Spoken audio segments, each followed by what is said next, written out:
4 years ago, a book was published that laid bare the very roots of Western civilization. It argued that the cradle of Europe, ancient Greece, had origins in Africa and the East, and that the West should recognize what it owed to black and Eastern cultures. This spring, a second volume is being published.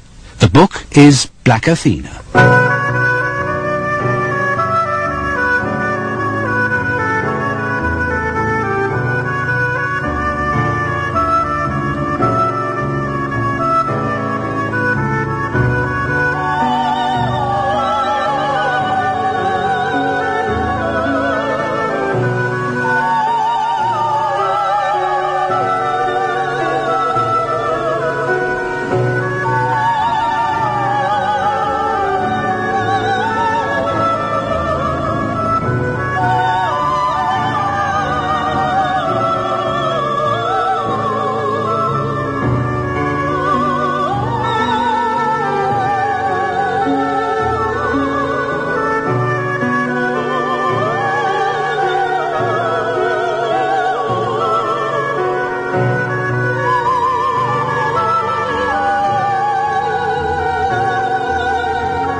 Tragedies and comedies of the 5th century were presented to the public. La démocratie de penser, de parler libre.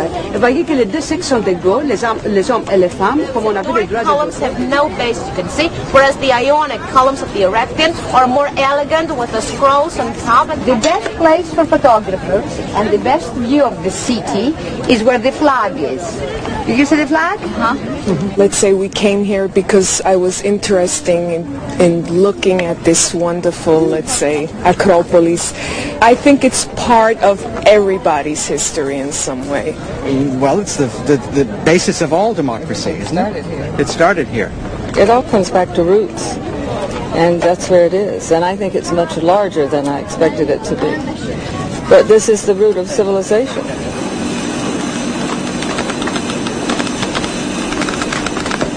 The Parthenon, symbol of classical Greece, is being rebuilt. As the architects and masons repair the broken stones, their aim is to preserve the image that we have of it now, bleached white and standing alone, not brightly painted and enclosed by other buildings as it was originally. But are we interested in having an accurate picture of this ancient civilization? Or have we reconstructed its past to fit our present?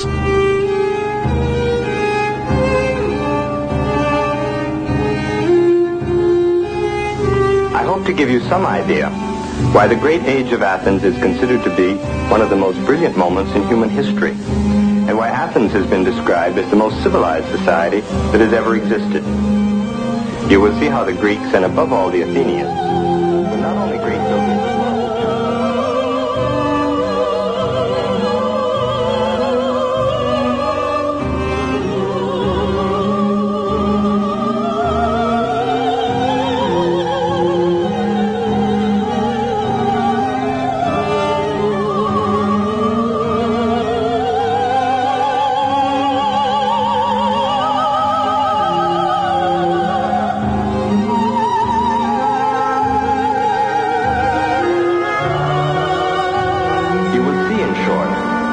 the civilization of Athens 24 centuries ago laid the foundations on which Western civilization is built today. Good evening and welcome to For the People.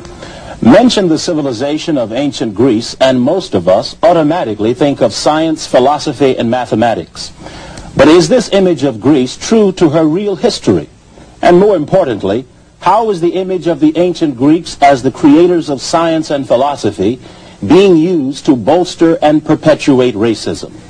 We'll explore these and many other questions with Dr. Martin Gardner Bernal, author of Black Athena. In 1987, with the publication of Black Athena, Professor Martin Bernal challenged the academic establishment. Okay, let's take a call from South Carolina. For the People, you're on the air. Good afternoon. My question is the following. Bernal claimed that during the last 200 years, scholars rewrote the history books, denying that ancient Greece had roots in Africa and Asia. The myth they created of a pure white, unsullied dawn of Western civilization was a result of both anti-Semitism and racism. And he argues it still influences the perception the West has of itself today. I think that if people take Black Athena seriously, then they do have to look at our European early history in a different way. Because always implicit and sometimes explicit in our view of history is that democracy and science and philosophy are exclusively European possessions, and that although peoples from other continents can learn them through Europe and European culture, they are essentially at home only in Europe.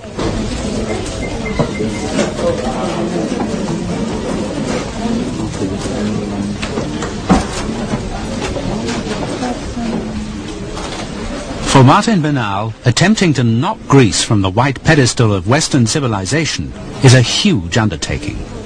He started Volume 1 of Black Athena 12 years ago and has had to face the big guns of the academic profession. Bernal has fallen into exactly the same trap as many of the 19th century writers did. What happened in the 5th century happened in Greece and in Greece only. We can't prove it either way. How can we tell? He's attacking a target that we no longer need to worry about. He doesn't know the evidence, and therefore he supposes that there isn't a great deal of evidence there.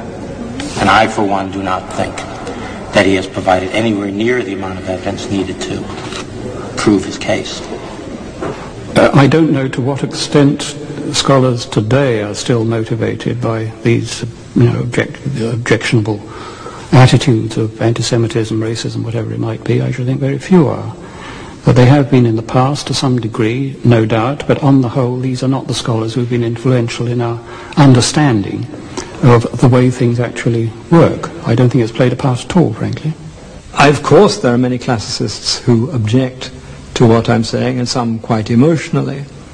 A friend of mine tried to persuade a friend of his to buy a copy of the book in Heffer's, the main bookshop here. And as he was talking about the book, the shop assistant said, "Would you mind speaking up? I hear so many people muttering as they look at that book." So that clearly there is opposition. On the other hand, there's been very little hostile criticism in print.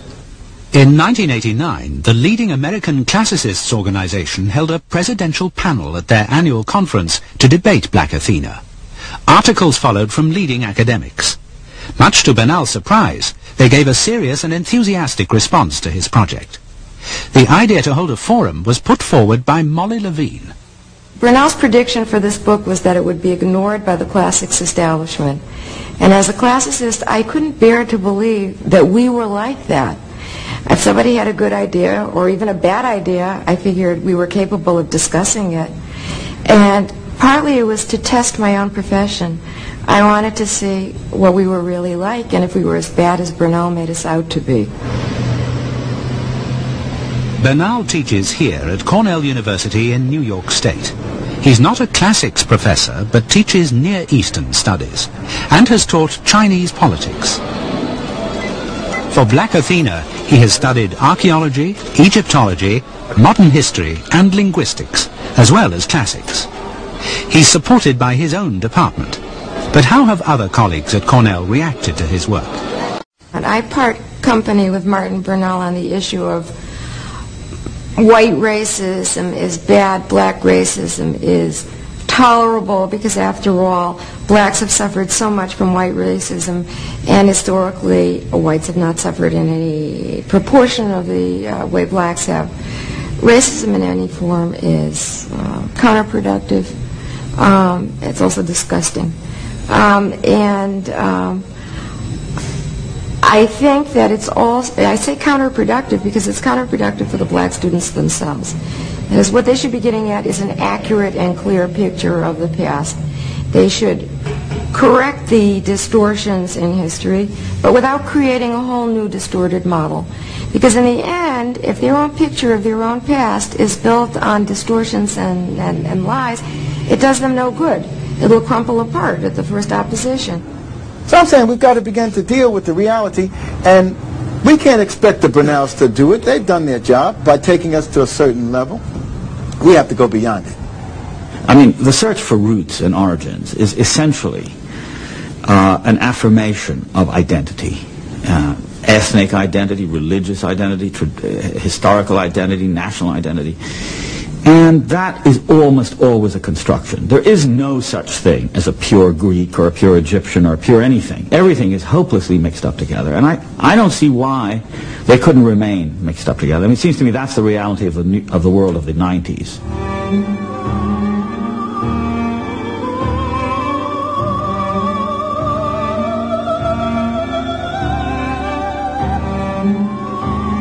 Should we be actually concerned about who the Greeks were by blood, or should we be asking about how they constructed their own past? I actually think to even ask the question, who were the Greeks really? Were they black? Were they Jewish? Is to fall into a racist trap. What we've got to do is abandon altogether these myths of ethnicity, myths of ethnic origin, and we have to abandon both the myth of the Aryan origin and the myth which he's trying to replace the Aryan model with, of the Egyptian Semitic origins of the Greeks, and ask why their ideology works how it does. What are these myths actually saying? Whether or not his work is welcome to all classicists, Bernal intends to continue his project. The second volume of Black Athena is due out in the spring, and there are 2 more to follow. He firmly believes the Aryan model will crumble, but he has many academics yet to be convinced with his evidence. There are lots of very interesting new ideas and approaches in classical studies about the place now. Some are motivated partly politically, partly by other current interests in racism, feminism, whatever it might be. They all make their contribution. They're all, most of them at any rate, a good deal less hot-headed than they might have been a generation or so ago. And they all help.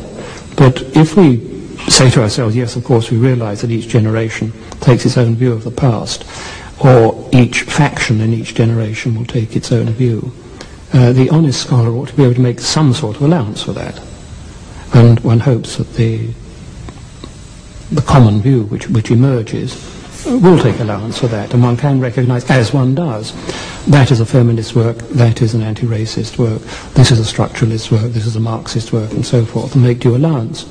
And that the single-minded who write these sort of things are making their points, no doubt, but they're not making such a major contribution to our proper understanding as they may imagine. Well, I think that the accusation has often been leveled at me, and I'm sure it's been thought by many other people, that if I accuse other scholars of being influenced by their times and by their social backgrounds, I myself must be equally influenced by them.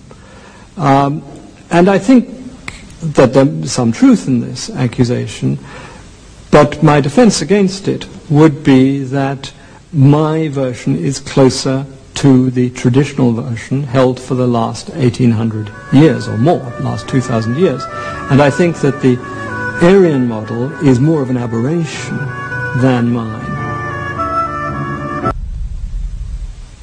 Only for having preserved part of this lost wisdom.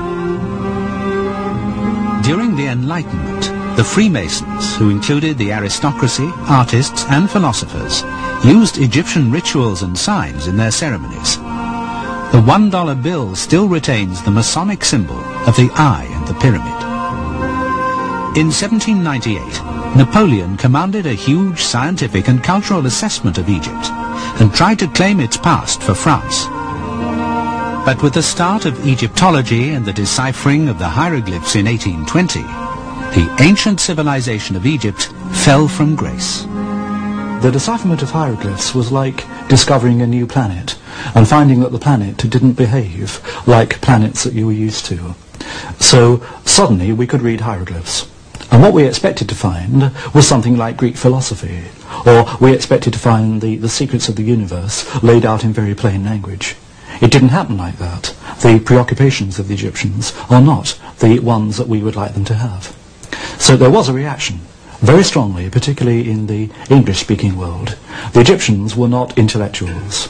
They were not philosophers. A well-known novelist has described them as merely craftsmen, not artists. That idea dies rather hard, because even when we could read the hieroglyphs, we didn't understand the preoccupations behind them. We're beginning to, but it's taken a long time. So there was a strong reaction, particularly in England, that the Egyptians were mystic, but basically a bit thick. So it rapidly becomes the world of the chattering mummy, the strange unexplained phenomenon, the weird script, everything that leads to the Hollywood idea of the Egyptology mummy film.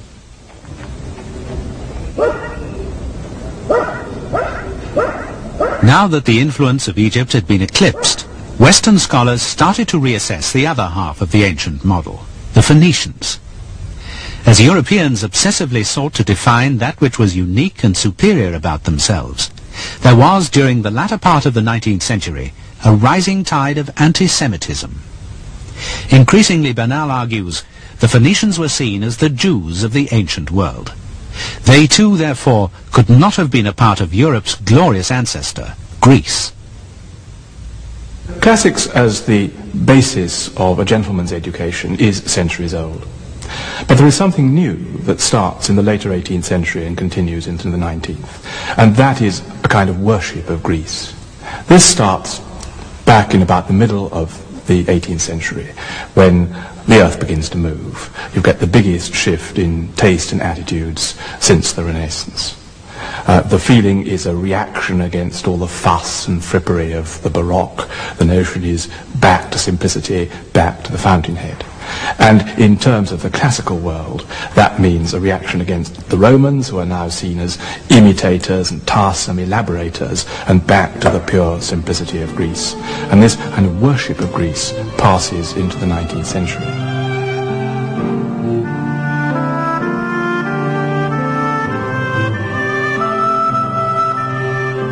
The Romantic movement, which soon dominated European thought, was infatuated with this new ascetic vision of Greece. It enshrined their beliefs in simplicity over sophistication and feeling over reason. The Romantics cherished the notion of childhood as free from the corruptions of later life. Now they saw Greece as the pure childhood of Europe. The idea of Romanticism became very closely linked to the idea of geographical determinism. That is, that people are formed by the landscape and climate they live in, and they get their feelings and their emotional sense of community from there. And it's also very linked to the notion that cold is good for you. That the further north you come from, or the further up the mountain you come from, the more virtuous you are. Now Greece, ancient Greece, fitted this aspect of the Romantic model very well, but it was distressingly far south and with a distressingly equable climate. And therefore, I think from the end of the 18th century, you have the desire to associate Greece, which was now an admired culture, with the north rather than with the Mediterranean. So it sort of pushes people in that direction, to look for northern roots to explain the admired qualities of Greece.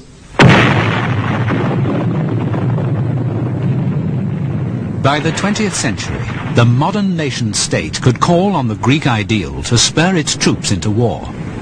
During World War I, the British adopted Athens, representing democracy, as their mascot ancient Greek city, while the Germans identified themselves with Sparta. They had picked the opposing sides of the Peloponnesian War, a war fought over 2,300 years earlier.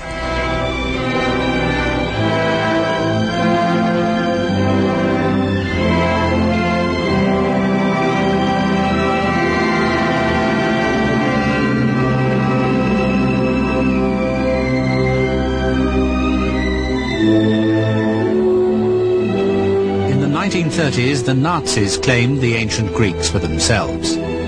Racially cleansed of impure Semitic or African ancestry, Greek civilization was harnessed to confirm the superiority and destiny of the Aryan race.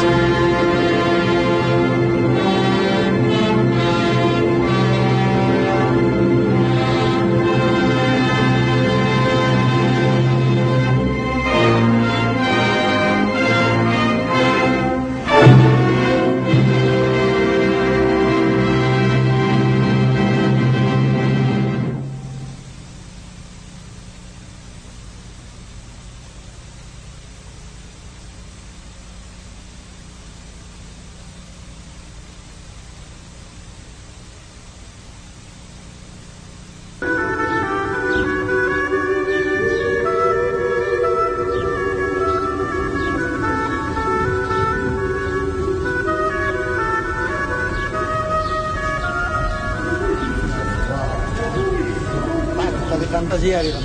Allora, in questa sala è stato girato il film di Agatha Christie, Assassinio sul Nilo, un classico, que solo nave credo que ci sia, que lo potete anche sentire o vedere. En el pasillo tenemos 12 columnas y los capiteles son de babiruforme abierto, ¿sí ve? ラムセス先生の時代はですね、すごく綺麗な時代があったわけなんですけれども、それ彼の考え方はですね、もしレリーフとか In my readings, I came across Martin Bernal's name on Black Athena, and I found it very intriguing, very challenging, and controversial because he's challenging the myth or the old belief that the Greeks are the fathers of Western civilization, and tangible evidence saying no, they're not the fathers of Western civilization. The Western civilization theory is not true, and that's disappointing in the sense that you lose your trust. So you don't trust anymore. You explore, you research, you learn to come to your own conclusions. Living in America, we're brought up in the European way, and it's time we learned our own history to let us know that we do have one and something to be very proud of. And coming here, I'm very proud to be an African.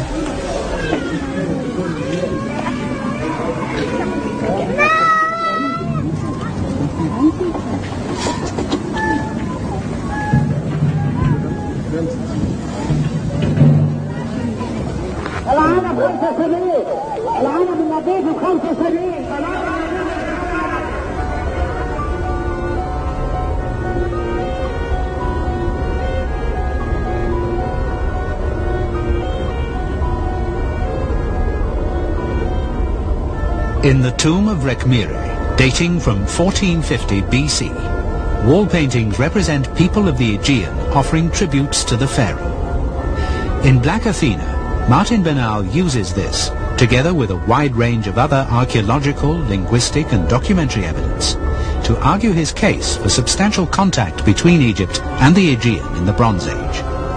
He also relies on the traditions of the classical Greeks themselves. How it happened that the Egyptians came to the Peloponnese and what they did to make themselves kings in that part of Greece has been chronicled by other writers. I will add nothing, therefore, but proceed to mention some points which no one else has touched upon. The names of nearly all the gods came to Greece from Egypt.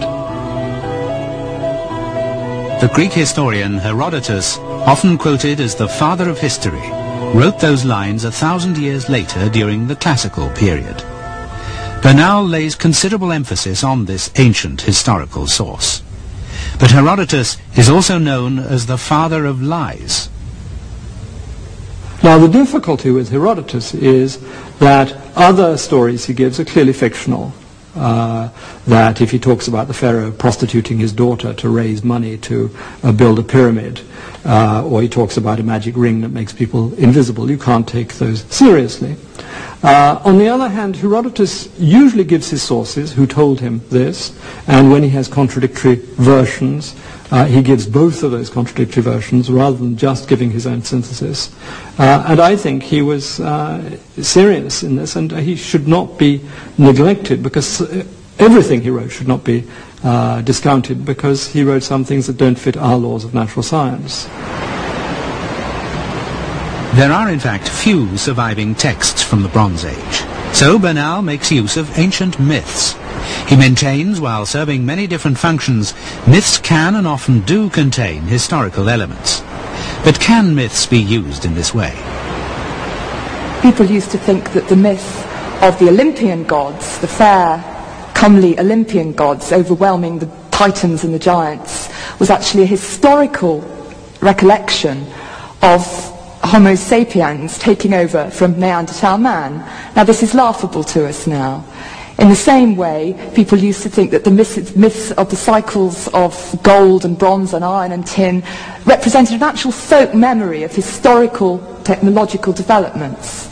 Now what Martin Bernal does is to use this historical approach to myth, which really firmly belongs in the 19th century. Now for Greek scholars, there was no doubt, and for Greek writers as a whole, that the Egyptian god is known to them as Nit, was the same as the Greek goddess Athena. And Neith was the goddess. Her chief shrine in Lower Egypt, in northern Egypt, was at the city of Sais. Critics voice their strongest doubts over Bernal's approach to language and word derivations, or etymologies. In the 19th century, linguists were able to trace 40 to 50% of Greek words to a language family known as Indo-European, from which most other European languages had also evolved. But Bernal is trying to account for the other missing half. I am a language junkie, that when I see something about an obscure language, I'm tempted by it. And I was in Heffer's, and I saw an etymological dictionary of Coptic. Now this may not appeal to many people, but to my strange tastes it was extraordinarily attractive. So I picked it out, and I started looking at Coptic words and the ancient Egyptian roots that they had. And I suddenly began to see that maybe some of the Greek words that are not explained in terms of Indo-European, I hadn't been able to find Semitic roots for, might well have Egyptian roots. I think Martin Bernal is an enthusiast, and he has all the good sides of an enthusiast. When it comes to ancient languages, it's very easy to take a bit here, take a bit there, put them together and come up with the conclusion you want. And from time to time, I think you can catch him out doing this. Not consciously, but that is the result he's arriving at. He wants a particular conclusion, so he tends to make the languages fit that conclusion. I myself, as someone who is by no means a specialist in ancient languages, am not at all persuaded by most of his etymological arguments. I also think that to say that one word is like another word, sounds like it, is not really very helpful when there are other ways in which the Greeks adopted foreign names and translated them, and that is much more meaningful. For example, Phoenicians is presumably a Greek translation of Canaanite, meaning the purple people, into Greek. That means the Greeks understood this language. They did not just pick up a name the way Americans have used still Indian names for many place names. That means that they understood what this place name meant, that there was all kinds of bilingual contact. So I think etymology is one of the arguments from the past that can be discarded.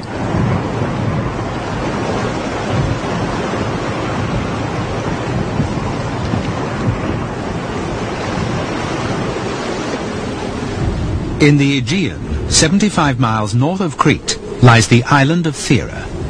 A huge volcanic eruption blew the island apart in 1628 BC. Just 20 years ago, under the volcanic debris, the remains of a sophisticated Bronze Age city were uncovered. Better preserved than the Roman Pompeii, excavators believe they've only revealed 1/30th of the whole site, known as Akrotiri. Bernal believes that the population of the city had close contacts with the Egyptians. From what I have read in this book, I can say that I suspect that the author has never visited the site, because there is no evidence of Egyptian presence here at all, neither in architecture, nor in pottery, nor in any other kinds. Of course, we have evidence of contacts of this site with the outside world, from the East Mediterranean, including Egypt, and perhaps with West Mediterranean. These slides come from the buried city of Akrotiri on the island of Thera, which was overwhelmed by an eruption in 1628 BC. And they're by far the earliest paintings we have from Greece of any extent, that's excluding Crete. Now here we have a section of a much longer painting of a number of boats, and there's been some argument as to what these boats represent. But what came as a surprise to the archaeologists who discovered them was the very strikingly Egyptian features to be found. Now here we have a short section of a much longer river scene that's admitted by all scholars to be Nilotic, or that's a conventional description of it. And this is because the plants, you can see the palm trees and the animals like the goose and the naturalistic animals belong to the types found in Egypt in reality and in Egyptian painting. I believe that these are artistic conventions which were common throughout the East Mediterranean. Who borrowed them from whom, I cannot tell. Probably the Theraans borrowed it from Egypt. But in general, the art of Thera, compared with that of Egypt and the rest of the East Mediterranean, can be considered as European, as Western art, in concept, in rendering, and so on. The wealth and sophistication of the buildings found at Akrotiri are proof that its citizens had extensive contact with the Eastern Mediterranean. The reason for ancient Theraans to travel abroad was economics, for the island is relatively barren. Today, farmers scrape a living from wine production. Even modern tourism does not provide sufficient income to support a city anything like the size of Akrotiri. But is there evidence to suggest settlements from Egypt in the Aegean, as Bernal proposes? I think there is very little evidence that the ancient Egyptians were a colonizing people. Certainly in the period of which Martin is speaking, the 3rd millennium and the 2nd millennium BC, there is no evidence for Egyptian colonies of any sort in the Aegean world.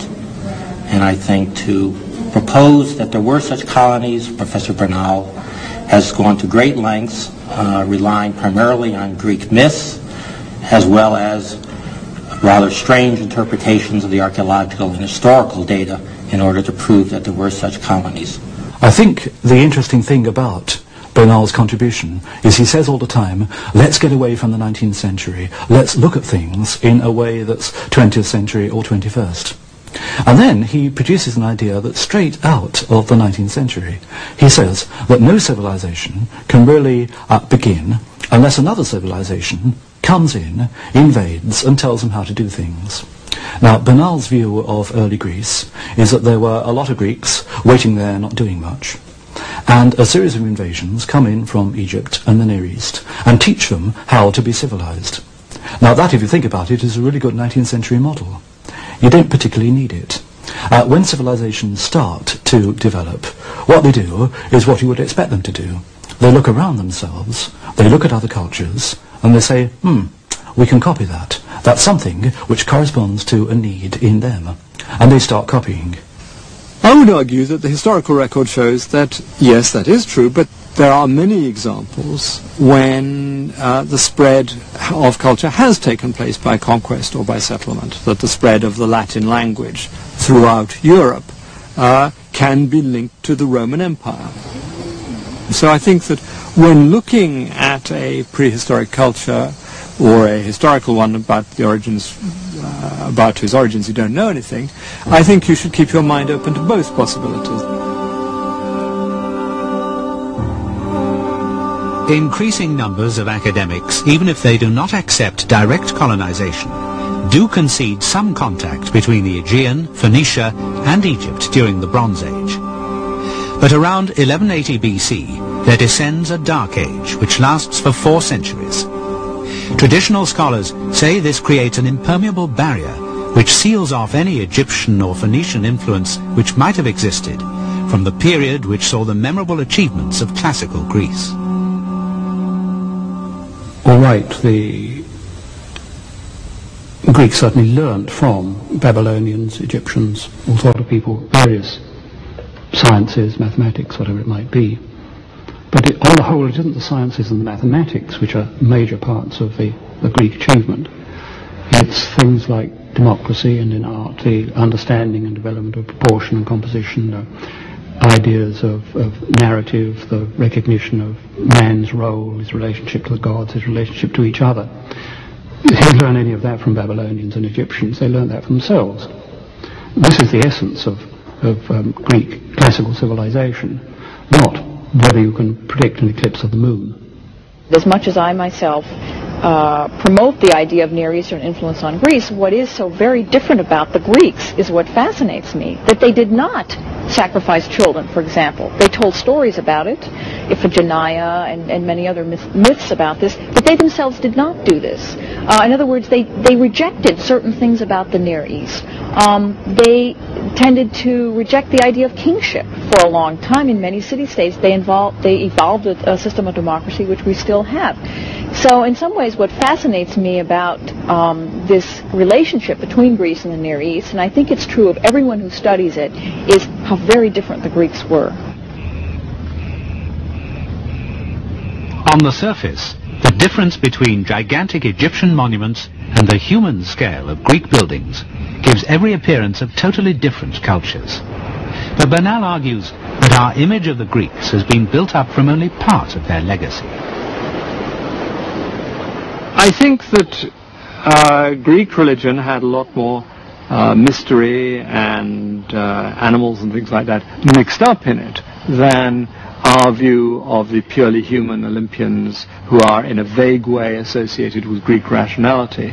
But I mean, Greek rationality was there, but it was a very small proportion. If one looks at the number of Greek texts or Greek things, most of it is dealing with religious, superstitious things which have nothing to do with rationality in that sense.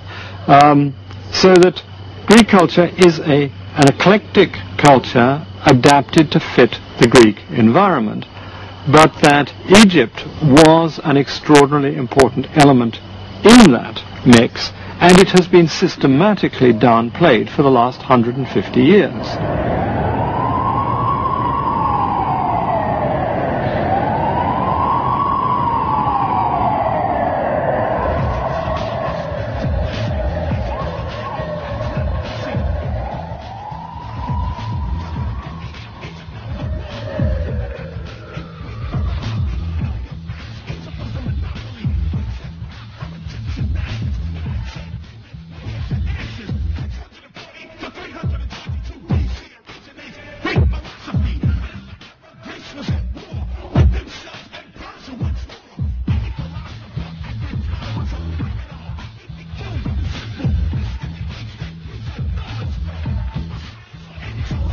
In order to understand what happened in Greece in terms of this unusual rise and unusual development, which happened so rapidly, it appears to be unique and appears to be a miracle. But there's no miracle. The miracle was the relationship of Greece to Africa. But we have to go beyond Bernal. See, whiteness limitates you. It limits you even when you get into something serious like this. And let's deal with that. Bernal tapped into African understanding and knowledge, the Southern cradle understanding and knowledge, and so he was able to break out of his mold of European ethnocentrism. But the value system of the rightness of whiteness still impacts upon him. So he cannot make a clear statement that the Africans of the Nile were African. He's still holding on to that maybe they was kind of brown and mixed. You see, when you get into that mix, they're mixed with what?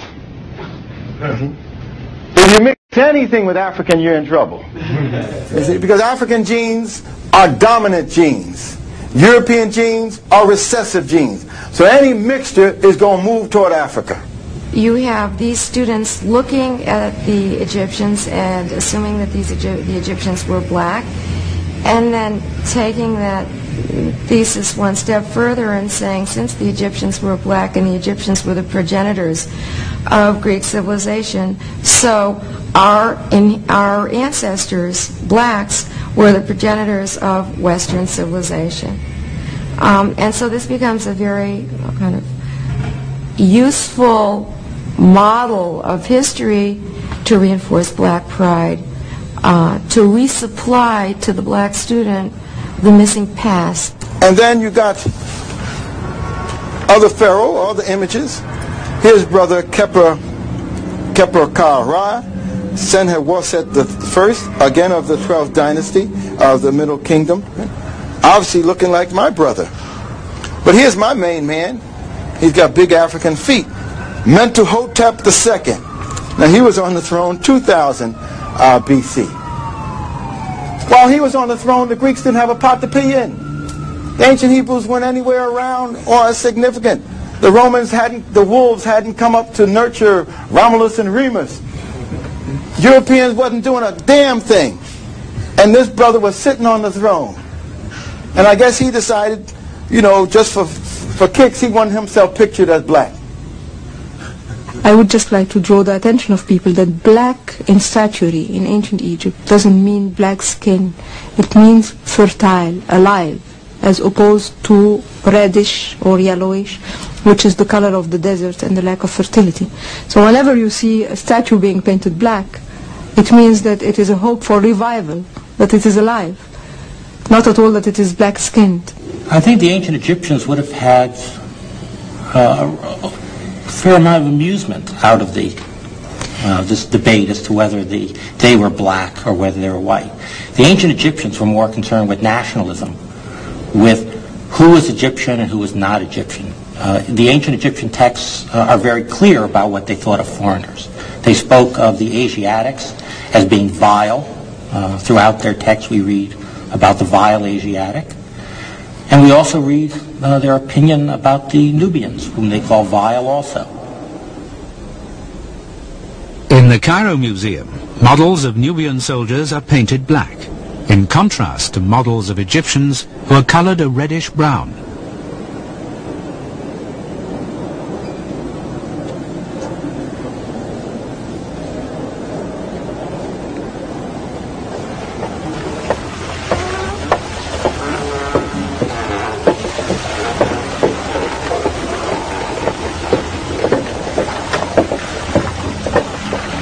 I don't think that the ancient Egyptians were any different than what we are. The only thing I can tell you for a fact is that they differentiated themselves from black African, from Negroid Africa, because in their reliefs and in the terminology, in the names and everything, they show ethnies. The Egyptian looks completely different from what is an African in the Egyptian mind. This is the only thing I can tell you. And I suppose that you can draw your own conclusions from this remark.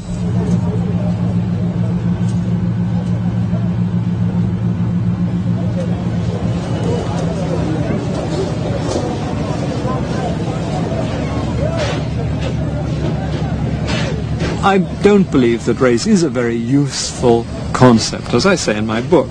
Nevertheless, I think bringing out the African nature of Egyptian civilization is important for our politics today. And this argument that I shouldn't be feeding the black racists, I don't like racism of any sort. I don't like black racism. I believe in the cultural creativity of mixture and but I'm much less frightened of giving ammunition to black racists than I think orthodox classicists should be of giving ammunition to white racists, because I think white racism is a far more present and acute danger to our society today than black racism. And I part company with Martin Bernal on the issue of white racism is bad, black racism is tolerable, because after all, blacks have suffered so much from white racism, and historically whites have not suffered in any proportion of the way blacks have. Racism in any form is counterproductive. It's also disgusting. I think that it's all, I say counterproductive because it's counterproductive for the black students themselves. Because what they should be getting at is an accurate and clear picture of the past. They should correct the distortions in history, but without creating a whole new distorted model. Because in the end, if their own picture of their own past is built on distortions and lies, it does them no good. It will crumple apart at the first opposition. So I'm saying we've got to begin to deal with the reality, and we can't expect the Bernals to do it. They've done their job by taking us to a certain level. We have to go beyond it. I mean, the search for roots and origins is essentially an affirmation of identity. Ethnic identity, religious identity, historical identity, national identity. And that is almost always a construction. There is no such thing as a pure Greek or a pure Egyptian or a pure anything. Everything is hopelessly mixed up together. And I don't see why they couldn't remain mixed up together. I mean, it seems to me that's the reality of the world of the 90s.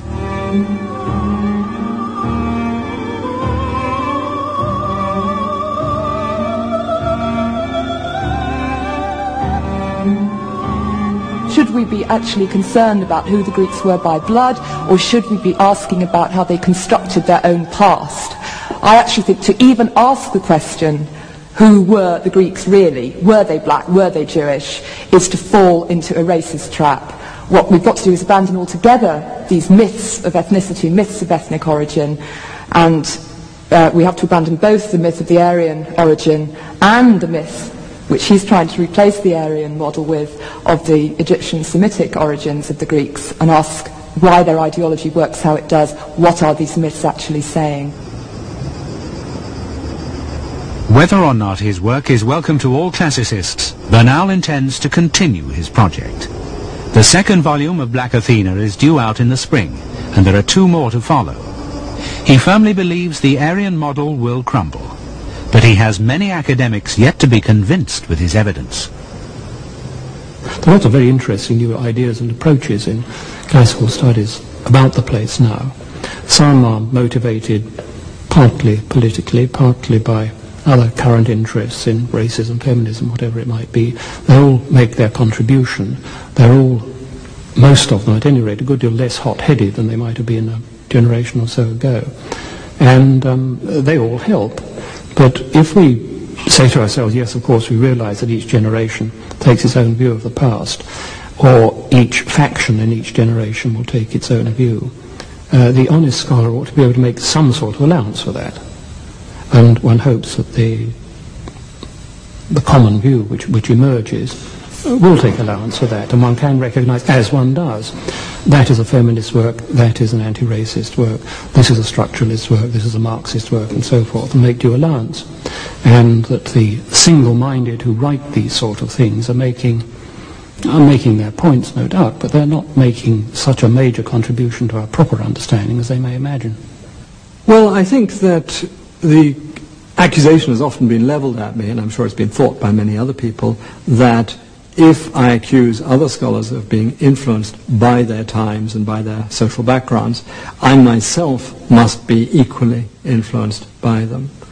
And I think that there's some truth in this accusation, but my defense against it would be that my version is closer to the traditional version held for the last 1800 years or more, last 2000 years.